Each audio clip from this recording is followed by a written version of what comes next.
I don't think this one's as slow as the tactic name makes it out to be. Let's just jump in and check it out. This one is called Slow Horses 343. No real description, but they did test it out with Manchester City. Erling Haaland getting 63 freaking goals. I mean, the dude's a beast. The only information that I have on how it turned out for the creator is that they came in first handily. 27 wins, 9 draws, 2 losses, 90 points. So a pretty nice season overall. We have definitely seen better with our 3 teams of Liverpool and Aston Villa in the Premier League and our championship side of Ipswich Town, which we're going to use again. So let's just jump into the Premier League and see if our teams can beat Manchester City. Well, unfortunately, in points, neither Liverpool nor Aston Villa in the Premier League can actually come up to that 90 mark. However, 134 goals is a pretty nice one right there. 104 for Aston Villa. This is attacking through and through. Well, Liverpool's domestic cups, great job up to the Carabao Cup final through in extra time. Against Leicester, you get a trophy. Unfortunately, in the FA Cup quarterfinals, you lose out to Arsenal 2-5. And not doing very well in Europe, losing out to Feyenoord in the quarterfinals of the Europa League.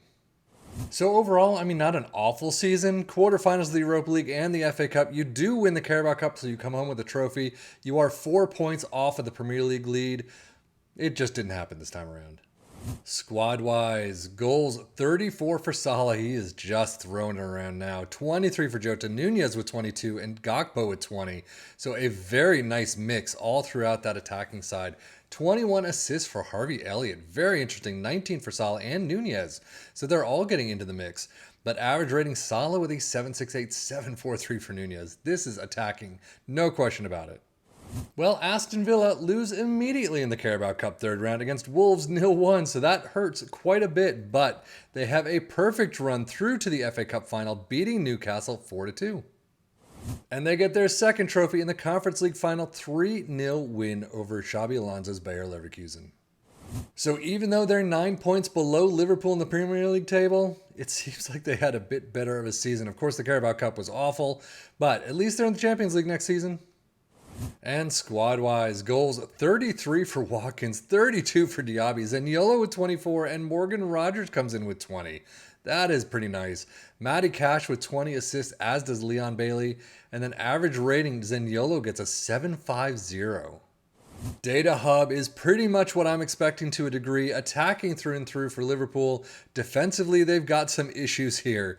They've got, possession 1, that's always fantastic. Final third passes against per game is nice, as does opposition passes per defensive action. But everything else, you got shutouts as well, so I guess they really smacked them around sometimes. But defensively, you are missing some serious pieces that you get in other tactics. 3.53 goals per game is pretty darn nice, but here you can see conceded per game almost 1.5. XG against 1.7. And Aston Villa really is no different. Defensively, they almost look identical to a degree. Attacking-wise, through and through, too. Dribbles aren't there, interestingly enough. Not even Premier League average. 2.74 goals per game, 1.63 conceded, and 1.65 XG against. Premier League stats, Liverpool in second with 221 points per game, Aston Villa in fourth with 1.97. Most goals, 134, is through the roof for Liverpool. Aston Villa with 104, that's one of the tops we've seen from them as well. Fewest shots against, nobody. Most possession, Liverpool in fourth with 57%, Aston Villa with 54. Most dribbles made, Liverpool in eighth with 590, and most shots for Liverpool in first with almost 800. 771 is high. Liverpool with 707 is really high for them. Ipswich Town just faltering by 2 whopping points. That is it.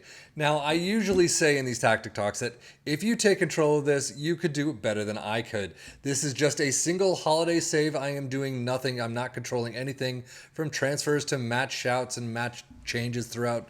No training, no medical issues. This, if you took control of all this, you could definitely get those 2 points. No question about it. 151 goals for is insane. 96 points is definitely down though. Domestic cups for Ipswich Town. Carabao Cup second round in penalties against Swansea is where you drop out, and FA Cup fourth round also in penalties against Crystal Palace. So overall, yes, we have definitely seen better where they've gotten a trophy or two, but you're promoted to the Premier League next season without having to go through the playoffs. Very well done there. You got, 154 goals. That is probably the tops we've seen. And squad-wise, interestingly, Václav Havel is only 6.86, but everyone else is in the green. Goals, 28 for George Hurst, 23 for Chaplin Jackson with 20.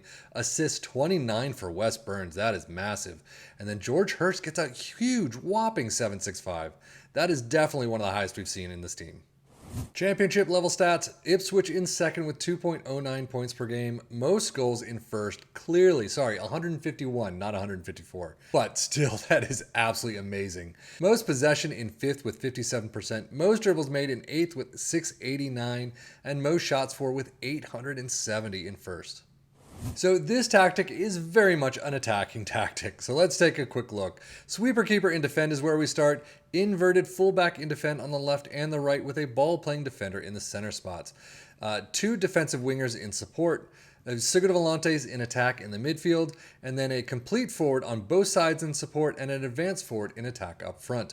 Attacking mentality, in possession, attacking with his narrow, approach plays pass into space, underlap on the left and the right, but focus play down the left and the right. Passing directness is shorter, tempo is higher, low crosses and run at defense. In transition, you get counter press, counter, distribute quickly and roll it out.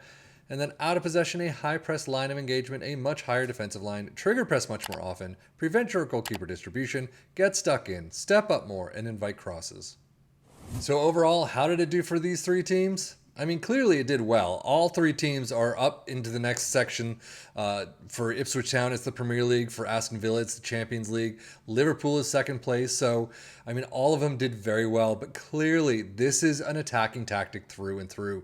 If you don't care about your defense and you just want to bum rush the goal line and you want to get it in back of the net, this is a fantastic tactic to take a look at. But the conceding is where the problem is. Liverpool having some issues, which keeps them down 4 points above. They could have gotten to Manchester City if you could find a tactic that just balanced everything out. But 134 goals is absolutely insane. You just have to figure out how to get some of those goals from being put in the back of your own net. Aston Villa, 75 points. Yeah, it's about average, a little bit, maybe a smidge lower than average, but 104 goals is through the roof. So if you want a balls to the wall attacking tactic with no care about what's behind, this is the tactic for you. But that is it for me, 7FM, for the Football Manager blog channel, saying thank you as always for watching. Take care and enjoy.